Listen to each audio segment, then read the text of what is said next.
செய்யப்பட்டதனுடைய நோக்கம் அது அல்ல. கப்பல்னா கடல்ல போகணும், அலைகளை எதிர்கொள்ளணும், புயலை எதிர்கொள்ளணும், சென்றடைய வேண்டிய இலக்கினை சென்றடைய வேண்டும். இல்லைன்னா கப்பல் செஞ்சதோட அர்த்தமே இல்லையே. அப்போ ஒரு மனிதன்னா என்னெல்லாம் சாதிக்கணுமோ ரிஸ்க் எடுக்கிறத பத்தி பயப்படாம சாதிக்கணும். எத்தனை பேர் ஃபுட்பால் வேர்ல்டு கப் பார்த்திருப்பீங்கன்னு தெரியல எனக்கு. பிரான்ஸ் நடப்பு சாம்பியன், அர்ஜென்டினா, ரெண்டு பேருக்கும் காரணத்தோட சொல்றேன். அதை ஃபைனல்ஸ் வந்துட்டாங்க. வேர்ல்டு கப்பை யார் வாங்குறது? அர்ஜென்டினா கேப்டன் மெஸ்ஸி, உங்களுக்கு தெரியும்.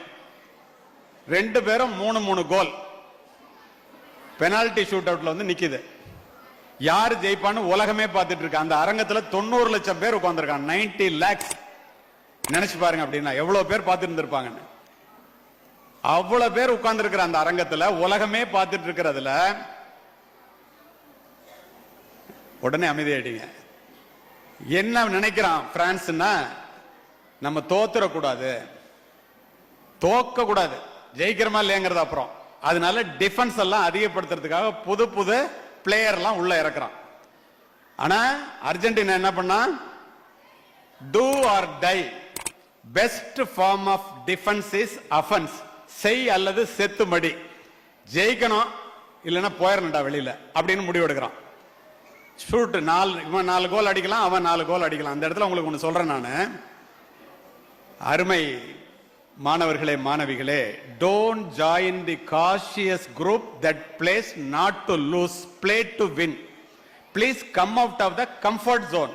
இப்படி இருந்தா வசதியா இருந்துக்கலாம், துவக்காம இருந்துக்கலாம் அப்படின்னு நினைச்சா வாழ்க்கையில ஜெயிக்க முடியாது. அதுக்கு இந்த ஒரு உதாரணங்கிறதுனால தான் இந்த உலக போட்டியை நான் உங்களுக்கு சொல்றேன். ஃபர்ஸ்ட் என்ன பண்ணா, பிரான்ஸ் கோல் அடிக்க ஆரம்பிச்சான். அர்ஜென்டினா 2 கோலை தடுத்துட்டான். அடுத்து அர்ஜென்டினா கோல் அடிக்கணும். டூ ஆர் டை தானே, யாரையும் மாத்தல. Best form of defence is offence அடிச்சா 4 கோல் 4ஐயும் அடிச்சுட்டான். Argentina champion. தோத்தது பிரான்ஸ். ஜெயிக்கணும்னு யார் விளையாடுறானோ அவன் ஜெயித்தே ஆவான். தோக்க கூடாதுன்னு விளையாண்டனா ஜெயிக்க மாட்டான். வாழ்க்கையும் அப்படித்தான். யோசித்து பாருங்க நீங்க. இந்த முயற்சின்னு சொல்றாங்களே, முயற்சின்னு என்ன? தெய்வத்தால் ஆகாதெனினும் முயற்சி தன் மெய்வருத்த கூலி தரும் என்ற வள்ளுவனின் வாசகம் மனித முயற்சிக்கு வள்ளுவன் தந்த மகா சாசனம்.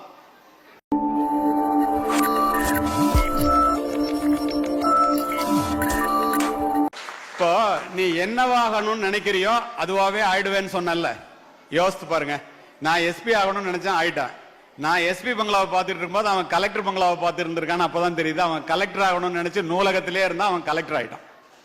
அப்போ நீங்க என்ன ஆகணும்னு இப்ப நினைக்கிறீங்களோ அது உங்களால கண்டிப்பா ஆக முடியும். இப்ப இந்த இடத்துல நிறைய பெண் பிள்ளைகளை பார்க்கிறேன். பெண் பிள்ளைகளுக்காகவே இதை பதிவு செய்யறேன். Women are trying to prove that women can do what men can do. Women were not created to do what men can do. Women were created to do what men cannot do. பெண்கள் ஆண்கள் செய்வதை எங்களால் செய்ய முடியும். புரிஞ்சுக்கிட்டீங்க?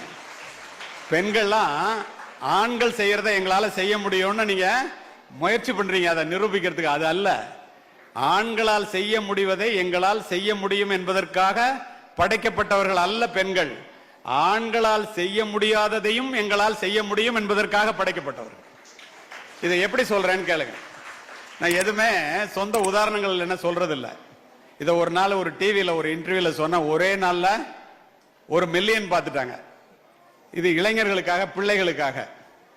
இப்ப இங்க படிக்கும்போது சொன்னாங்கல்ல, துப்பாக்கி சுடுற போட்டியில தமிழக அரசின் சார்பாக கலந்து கொண்டு நாசிக், லக்னோ, காஷ்மீர் 3 இடத்துலையும் அகில இந்திய போட்டியில கலந்து கொண்டு 3 முறை தங்கப்பதக்கம் பெற்றவன் நான்.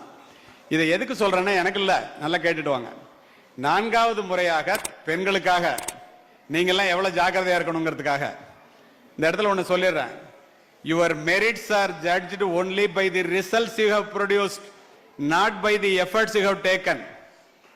ஓடுகின்ற குதிரையிலே ஜெயிக்கின்ற குதிரையை பற்றி மட்டுமே பேசுகின்ற உலகம் இது. ஜெயித்தவர்களை கொண்டாடுவதும் தோற்றவர்களை கொண்டு போவதும் உலக இயற்கை. இப்ப பாருங்க, இப்போ நம்ம எம்எல்ஏ ஜெயிச்சதுனால தானே எங்க எம்எல்ஏ வந்திருக்காரு.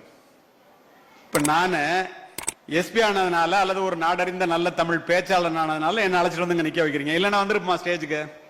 நான் ரொம்ப கஷ்டப்பட்டேன் சார், ஆனா என்னால முடியல, யாரும் கேட்க மாட்டாங்க. நீ ஜெயிச்சா மட்டும்தான். ஏன்? ஓடுற குதிரையில ஜெயிக்கிற குதிரையை பற்றி மட்டுமே இந்த உலகம் பேசும். தோற்ற குதிரையை பற்றி பேசுறதுக்கு உலகத்துக்கு நேரமே இல்லை.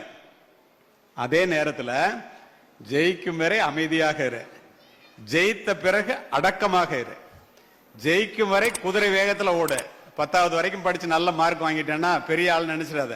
அடுத்தது +2 இருக்கு, அதுலயும் நல்ல மார்க் வாங்கணும்னா என்ன செய்யணும்? ஜெயிக்கும் வரை குதிரை வேகத்தில் ஓடு, ஜெயித்த பிறகு குதிரையை விட வேகமாக ஓடு. அப்பதான் to reach a particular place is difficult, to maintain the same is very very difficult. ஒரு இடத்தை அடையிறது கஷ்டம், அதை தக்க வச்சுக்கிறது அதை விட கஷ்டம். இப்போ 4வது முறையா நான் தங்கப்பதக்கம் பெறுவேன் நம்பி இந்த தமிழக அரசு என்ன அனுப்பிச்சிச்சு. ஒவ்வொரு முறை இந்த துப்பாக்கி சுடுற போட்டி நடக்கும் போதும் கடைசி வரைக்கும் கரெக்டா கேக்குறீங்க. ஏன் கடைசி வரைக்கும் சொல்றேன் தெரியுமா? The best brain of the nation may be found in the last benches of the classroom. இப்போ இங்க இருந்து ஒரு 100 கஜ தூரத்துல டார்கெட் இருக்கும். 6 ரவுண்ட் ஃபயர் பண்ணணும். புல்லுல அடிச்சா 5 மார்க், இன்னர்ல அடிச்சா 3 மார்க், அவுட்டர்ல அடிச்சா 1 மார்க். ஒவ்வொரு தடவை நான் ஃபைனலுக்கு வரும்போதும் அச்சுதன் நாயர் அப்படின்னு ஒரு கேரளால இருந்து ஒரு IPS ஆஃபீஸர், வயசானவர், என்னோட வயசு கூட இருக்கு, என்னை விட நல்லா சுடுவார். ஆனா எப்படியோ ஒரு 1/2 மார்க் 1 மார்க்ல நான் ஜெயிச்சிருவேன். 4வது தடவை போகும்போது எல்லாரும் அவுட் ஆயிட்டாங்க. நான் ஃபைனலுக்கு வந்துட்டேன். எங்க அச்சுதன் நாயர்னு கேட்டா அவர் ரிட்டையர்ட் ஆயிட்டாரு. நான் நினைச்சேன் நமக்கு ஒன்றும் போட்டியே இல்லை, பெண்களுக்காகவே சொல்றேன், உங்க திறமை என்னன்னு பாத்துக்கோங்க. ஒரு பொண்ணு ஒண்ணு அர்ச்சனா IPS ஃப்ரம் கேரளா, ஒரு 6 அடி உயரத்துல நான் தான் உங்களோட சுட போறேன்னு நான் நினைச்சேன். நம்ம 3 தடவை கோல்டு மெடல் வாங்கியிருக்கோம், இந்த பொண்ணு முத வருது. 50 வருஷத்துக்கு முன்னாடி துப்பாக்கி சுடுற போட்டி, இப்போ உள்ள டெக்னாலஜி எல்லாம் கிடையாது. அப்போ இது நம்மளை ஜெயிக்க முடியுமா அப்படின்ட்டு டாஸ் போடுவாங்க, கிரிக்கெட் மாதிரி. அதெல்லாம் வேண்டான்ட்டேன், நீங்களே சுடுங்கன்ட்டாங்க. நான் முதல்ல 6 ரவுண்டு சுட்டேன். 5 ரவுண்டு புல்லு, 1 ரவுண்டு இன்னர். திரு வால்டர் தேவாரம் உட்பட நீ தாண்டா ஜெயிப்ப, உட்காருனாங்க. அந்த பொண்ணு அங்கேருந்து ஒரே மூச்சுல 6 ரவுண்டு சுட்டுச்சு. அதுவும் 5 ரவுண்டு புல்லு, 1 ரவுண்டு இன்னர். இன்னொரு போலீஸ் ஆபீசர் சொன்னாரு, அந்த டார்கெட்டை போய் பாடுறாங்க. அதை பார்த்தா என்னுடைய துப்பாக்கி குண்டுகள் துளைத்ததை விட அந்த பெண்ணினுடைய துப்பாக்கி குண்டுகள் துளைத்தது மிகவும் நெருக்கமாக இருந்துச்சு. குரூப்பிங்னு சொல்லுவோம். என்னடா இந்த பொண்ணு முதல் ரவுண்ட்லயே நம்மளை விட நல்லா சுடுதேன்னு நினைச்சிட்டே வந்தேன். ஜட்ஜு கேட்டார், 2 பேரும் ஈக்குவல் மார்க்கு டாஸ் போட்டலாமான்னு. நான் உடனே எஸ்னேன். ஏன்? தோத்தா டாஸ்ல தோத்தோம்னு சொல்லிக்கலான்ட்டு. அந்த பொண்ணு சொன்னிச்சு, mister Kaliyamurthy, this is not a game of chance, this is a game of skill. சீட்டு குலுக்கி போட்டு எடுக்கிறது இல்லடா இது, உனக்கு தைரியம் இருந்தா வா திரும்ப சுடலான்னு. ஜட்ஜு 10 ரவுண்டு கொடுத்துட்டாரு. உலகத்தில் உள்ள தெய்வங்கள் எல்லாத்தையும் வேண்டிட்டு நானு ஒரே மூச்சுல 10 ரவுண்டு சுட்டான். 9 ரவுண்டு புல்லு, 1 ரவுண்டு இன்னர். அந்த பொண்ணு அங்கேருந்து துப்பாக்கி எடுத்து 10 ரவுண்ட காக் பண்ணி லோட் பண்ணி ஒரே மூச்சுல சுட்டுச்சு. 10க்கு 10 புல். நான் தோற்று போய்விட்டேன். தோத்தோன்னா துப்பாக்கி தூக்கி கீழே போட்டேன். அந்த பொண்ணை தொடச்சி எடுத்து கொடுத்துட்டு ஒரு சல்யூட் அடிச்சு. நான் எந்திரிச்சு, நீளமா ஜெயிச்சுட்டேன், நாளில் உனக்கு சல்யூட் அடிக்கணும்னு. அந்த பொண்ணு என்ன தெரியுமா சொன்னிச்சு? இனிமேதான் கிளைமேக்ஸ். கலியமூர்த்தி அவர்களே, என்னிடம் தோற்றதற்காக நீங்கள் துளி கூட வருத்தப்படக்கூடாது. ஏன் தெரியுமா? நான் யார் தெரியுமா? 3 முறை உங்களிடம் தங்கப்பதக்கத்தை பறிகொடுத்த அச்சுதன் நாயரினுடைய மகள் நான் என்று கூறி. அப்போ ஆம்பளை பசங்க பொம்பளை பிள்ளைங்கள்ட்ட எவ்வளவு கேர்ஃபுல்லா இருக்கணும். பொம்பளை பிள்ளைங்க உங்களுடைய திறமை எவ்வளவு பெரியது, இதை இந்த மாதிரி பள்ளிக்கூடத்தில் இருக்கும் போதே உங்களுடைய திறமை என்ன என்பதை மனதிலே பதிய வைத்துக் கொள்ளுங்கள். ஒரு மனிதன் வித்தியாசமாக சிந்திப்பதன் மூலமாக தன்னுடைய வாழ்க்கை பாதையை மட்டுமின்றி இந்த உலகத்தினுடைய வாழ்க்கை பாதையே மாற்றி காட்ட முடியும் என்பதுதான் இந்த தலைமுறையினுடைய மிகப்பெரிய கண்டுபிடிப்பு. தெரியுமா உங்களுக்கு? அது என்ன வித்தியாசமான சிந்தனை? எல்லாரும் செய்யறதே நம்மளும் செஞ்சுட்டு இருந்தோம்னா எல்லாரையும் மாதிரிதான் நம்ம இருப்போம். எல்லோரும் செல்லுகின்ற பாதையிலே நாமும் சென்றால் எல்லோரும் சென்றடையும் ஊரைத்தான் நாமும் சென்றடைவோம். யாருமே சாதிக்காததை நாம் சாதிக்க வேண்டும் என்றால் யாருமே முயற்சிக்காததை நாம் முயற்சிக்க வேண்டும். அது என்ன யாருமே முயற்சிக்காதது? போன பாதையில் போகும் கால்கள் புதிய பாதைகள் போடுவதில்லை. அறியாதவை குறித்த அச்சத்தால் நாம் தீண்ட தவறிய திசைகள் கோடி. எல்லாத்துக்கும் காரணம் பயம்தான். Not taking risk is the biggest risk in your life. calculative risk will give huge dividends. இன்னும் நம்ம உங்களுக்கு புரியுற மாதிரி சொல்லணும்னா, செக்கு மாடு கூட செருக்கோடு நடக்கிறதாம். எதிர்த்தார் போல் வண்டி வாகனம் ஏதும் இல்லை, விபத்திற்கு வழியே இல்லை என்றால் புறப்பட்ட இடத்திலேயே புதைக்கப்பட்டு விடுவோம். It is safe for the ship to be in the shore, but the ship is not meant for that purpose. கப்பல் கரையில இருக்கிறது கப்பலுக்கு வேணா பாதுகாப்பா இருக்கலாம். கப்பல் செய்யப்பட்டதனுடைய நோக்கம் அது அல்ல. கப்பல்னா கடல்ல போகணும், அலைகளை எதிர்கொள்ளணும், புயலை எதிர்கொள்ளணும், சென்றடைய வேண்டிய இலக்கினை சென்றடைய வேண்டும். இல்லைன்னா கப்பல் செஞ்சதோட அர்த்தமே இல்லையே. அப்போ ஒரு மனிதன்னா என்னெல்லாம் சாதிக்கணுமோ ரிஸ்க் எடுக்கிறத பத்தி பயப்படாம சாதிக்கணும். எத்தனை பேர் ஃபுட்பால் வேர்ல்டு கப் பார்த்திருப்பீங்கன்னு தெரியல எனக்கு. பிரான்ஸ் நடப்பு சாம்பியன், அர்ஜென்டினா, ரெண்டு பேருக்கும் இது காரணத்தோட சொல்றேன். அதை ஃபைனல்ஸ் வந்துட்டாங்க. வேர்ல்டு கப்பை யார் வாங்குறது? அர்ஜென்டினா கேப்டன் மெஸ்ஸி, உங்களுக்கு தெரியும். ரெண்டு பேரும் 3 கோல் பெனால்டி ஷூட் அவுட்ல வந்து நிக்குது. யாரு ஜெயிப்பான்னு உலகமே பார்த்துட்டு இருக்கு. அந்த அரங்கத்துல 90 லட்சம் பேர் உட்கார்ந்துருக்காங்க. 90 lakhs. நினைச்சு பாருங்க, அப்படின்னா எவ்வளவு பேர் பார்த்துட்டு இருந்திருப்பாங்கன்னு. அவ்வளவு பேர் உட்கார்ந்து இருக்கிற அந்த அரங்கத்துல உலகமே பார்த்துட்டு இருக்கிறதுல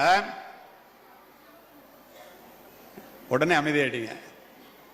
என்ன நினைக்கிறான் பிரான்ஸ்னா, நம்ம தோத்துறக்கூடாது, தோக்க கூடாது, ஜெயிக்கிறமா இல்லைங்கிறது அப்புறம்.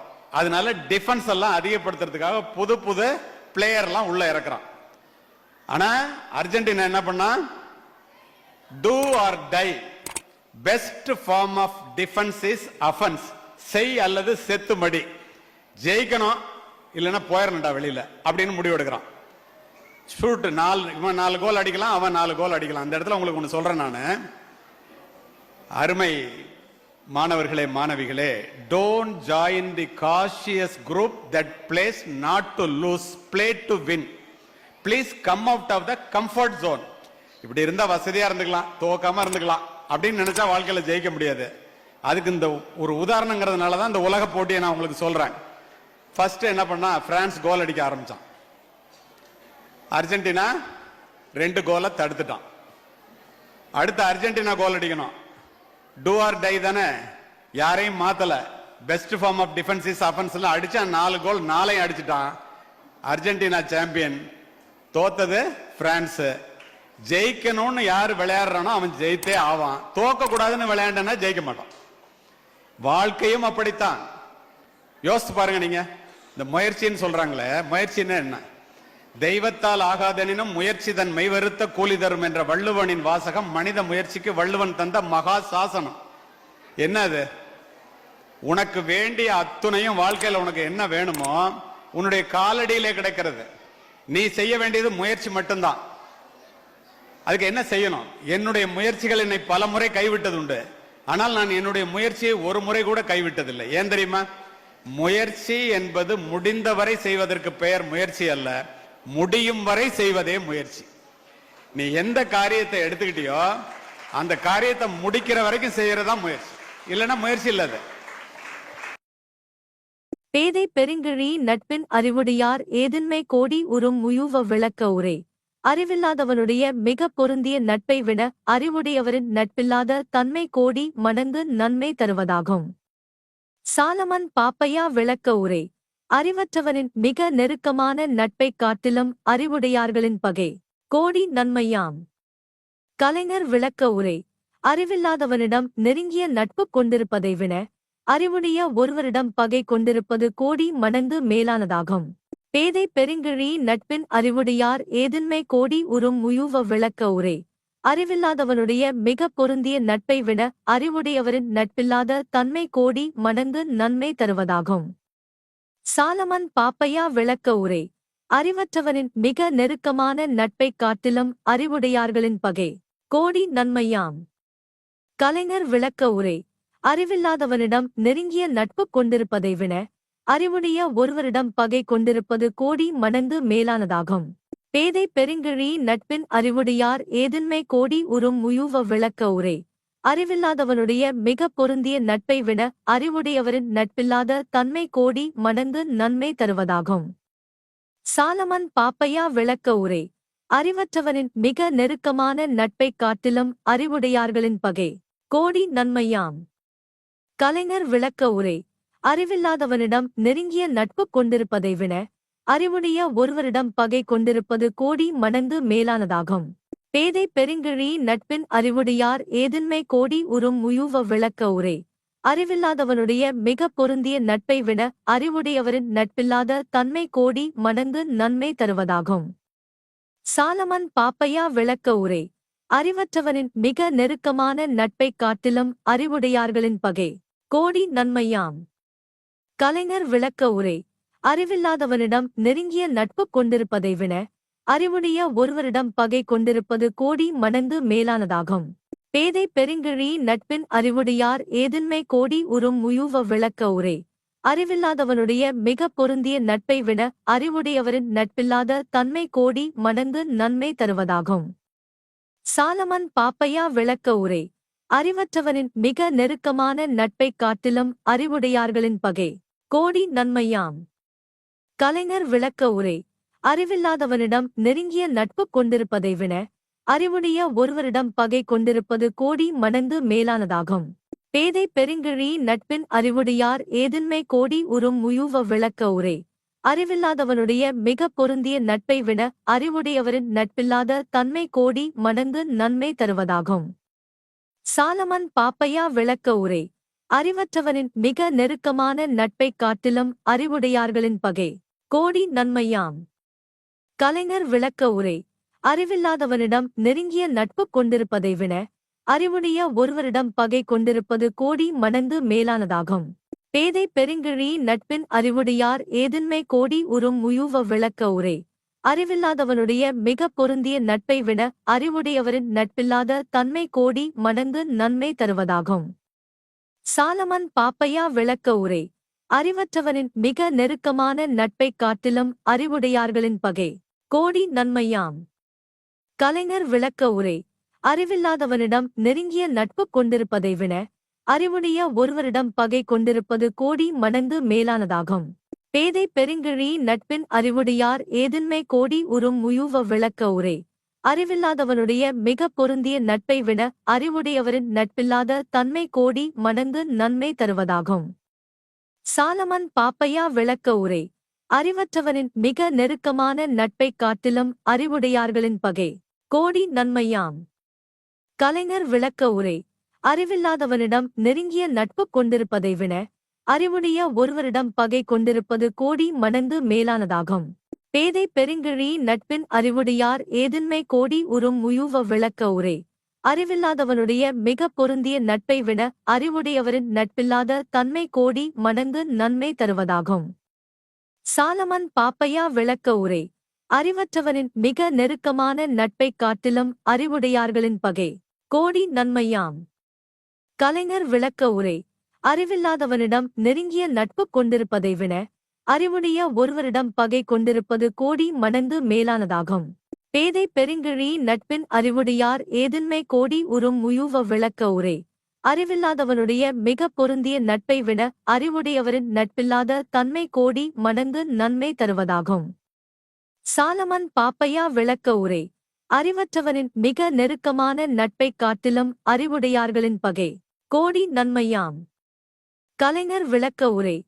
அறிவில்லாதவனிடம் நெருங்கிய நட்பு கொண்டிருப்பதை விட அறிவுடைய ஒருவரிடம் பகை கொண்டிருப்பது கோடி மடங்கு மேலானதாகும்.